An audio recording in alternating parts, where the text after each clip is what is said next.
안녕하세요. 자유교회 이진우 목사가 보내드리는 아침 묵상입니다. 오늘도 예수 그리스도의 향기를 내는 복된 하루가 되시길 바랍니다. 5월 14일 금요일 아침 묵상입니다. 오늘은 약속하신 때가 가까우매라는 제목으로 사도행전 7장 17절로 22절 말씀 묵상합니다. 하나님이 아브라함에게 약속하신 때가 가까우매 이스라엘 백성이 애굽에서 번성하여 많아졌더니 요셉을 알지 못하는 새 임금이 애굽 왕위에 오르매 그가 우리 족속에게 교활한 방법을 써서 조상들을 괴롭게 하여 그 어린아이들을 내버려 살지 못하게 하려 할세. 그때의 모세가 낳는데 하나님 보시기에 아름다운지라. 그의 아버지 집에서 석 달 동안 길리더니 버려진 후에 바로의 딸이 그를 데려다가 자기 아들로 기름해 모세가 애굽 사람의 모든 지혜를 배워 그의 말과 하는 일들이 능하더라. 한 주간도 고생 많으셨습니다. 주님 안에서 안식을 누리고 쉼과 회복을 얻는 주말과 주일 되시기 바라며 아침 묵상 시작합니다. 이집트의 총리가 된 요셉의 초청으로 야곱의 가족은 가나안 땅에 닥친 대기근의 재앙을 피해 이집트로 이주하였습니다. 야곱과 그의 후손들은 대기근이 끝나고도 계속해서 이집트에 머물러 살았습니다. 세월이 많이 흘러 이집트에 거주하였던 야곱의 후손인 이스라엘 백성이 번성하여 그 수가 어마어마하게 많아졌습니다. 사도행전 7장 17절이죠. 하나님이 아브라함에게 약속하신 때가 가까우매 이스라엘 백성이 애굽에서 번성하여 많아졌더니, 여기서 많아졌다는 표현은 그야말로 큰 민족을 이루게 되었다는 의미로 사용된 표현입니다. 요셉의 초청으로 이집트로 이주하였던 야곱의 가족은 이미 이집트에 정착하였던 요셉의 가족을 포함하여 75명밖에 되지 않았습니다. 사도행전 7장 14절이죠. 요셉이 사람을 보내어 그의 아버지 야곱과 온 친족 75사람을 청하였더니, 그런데 이젠 야곱의 후손이 셀 수 없을 만큼 많아져 큰 민족을 이루게 된 것입니다. 대를 이을 자식이 하나도 없던 아브라함에게 장차 큰 민족을 이루게 하시겠다는 하나님의 언약이 마침내 이루어진 것입니다. 야곱의 후손이 이집트에서 큰 민족을 이루게 된 것은 하나님이 아브라함에게 언약하신 때가 가까웠음을 나타내는 증표입니다. 하나님께서는 일찍이 아브라함에게 그의 후손들이 이집트에서 400년간 노예로 살 것을 말씀하셨습니다. 사도행전 7장 6절이죠. 하나님이 또 이같이 말씀하시되 그 후손이 다른 땅에서 나그네가 되리니 그 땅 사람들이 종으로 삼아 400년 동안을 괴롭게 하리라 하시고, 따라서 하나님께서 아브라함에게 약속하신 때란 400년에 걸친 히브리 민족의 이집트 종살이가 끝날 때를 의미합니다. 이집트로 이주한 야곱의 가족은 요셉이 총리로 있을 때는 저들의 삶이 대단히 풍요로웠을 것입니다. 하지만 요셉이 죽은 다음 오랜 세월이 지나면서 이집트를 7년 대기근으로부터 구한 요셉에 대한 기억은 잊히고 말았습니다. 대신에 이스라엘 민족의 숫자가 점점 번성하자 저들의 번성을 경계한 이집트 왕 바로는 그들을 노예로 삼아버렸습니다. 이집트의 노예로 전락한 이스라엘 백성들은 매일같이 고된 노예에게 시달려야 했습니다. 심지어 이집트 왕은 이스라엘 백성의 번성을 막기 위해 이스라엘 가정에서 남자아이가 태어나면 죽이게 했습니다. 사도행전 7장 19절이죠. 그가 우리 족속에게 교활한 방법을 써서 조상들을 괴롭게 하여 그 어린 아이들을 내버려 살지 못하게 하려 할세.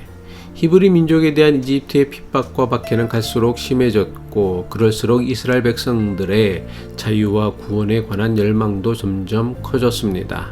하지만 자신들의 힘으론 도무지 당대 세계 최고의 제국이었던 이집트에서 탈출할 수 있는 방법은 없었습니다.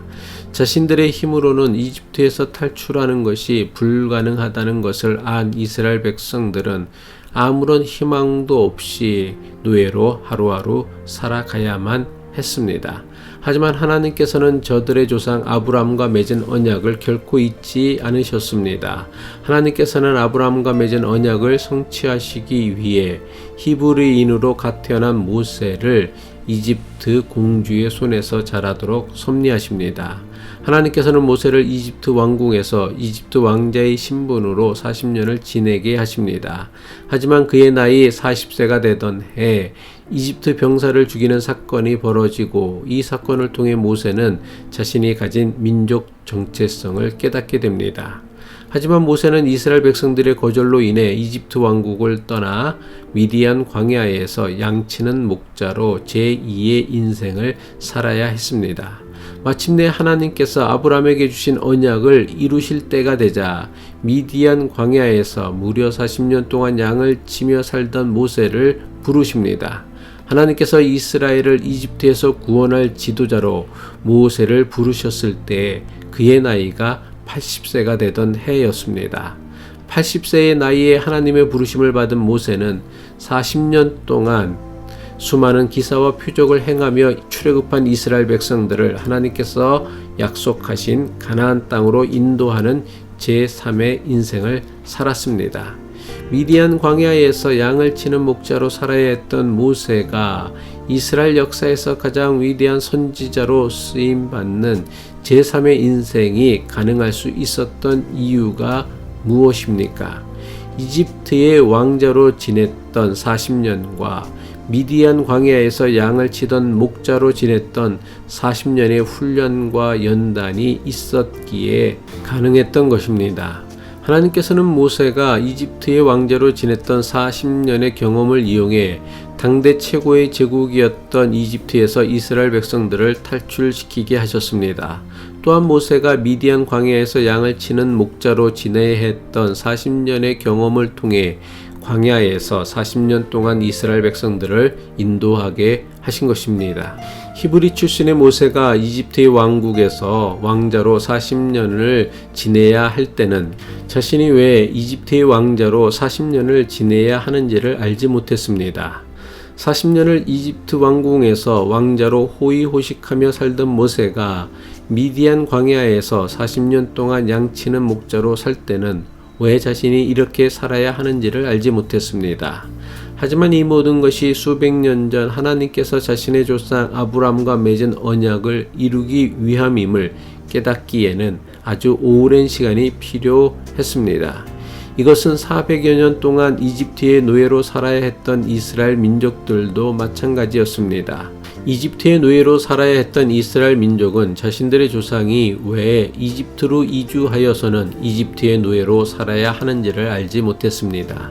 하지만 야곱이 요셉의 초청으로 이집트로 이주하지 않았다면 야곱의 후손들은 가나안 땅에 닥친 7년 대기근으로 모두 굶어 죽고 말았을 것입니다. 이스라엘 민족이 나라를 이룰 만큼 큰 민족으로 번성할 수 있었던 것은 저들이 당대 최고의 제국이자 문명국이었던 이집트에서 살았기 때문입니다. 이 모든 것이 하나님께서 아브라함과 맺은 언약을 성취하시기 위한 보이지 않는 하나님의 섭리였던 것입니다. 스데반은 아브라함과 맺은 언약과 그 언약을 이루어 가시는 하나님의 섭리에 관해 설명하면서 하나님은 언약의 하나님이심을 설교한 것입니다.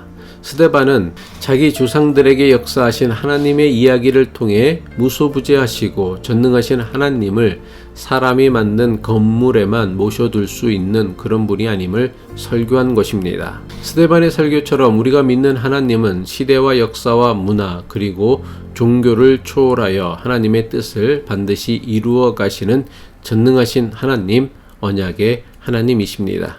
기도하겠습니다. 언약을 성취하시는 하나님의 언약을 믿고 불확실한 현실 가운데 속에서도 오늘 뿌려야 하는 씨를 최선을 다해 뿌리는 믿음의 사람이 되게 하옵소서. 당장 이해하기 힘든 사건 가운데 숨겨진 하나님의 섭리를 붙잡고 흔들리지 않는 믿음의 삶을 살아가게 하옵소서. 예수 그리스도의 이름으로 기도합니다.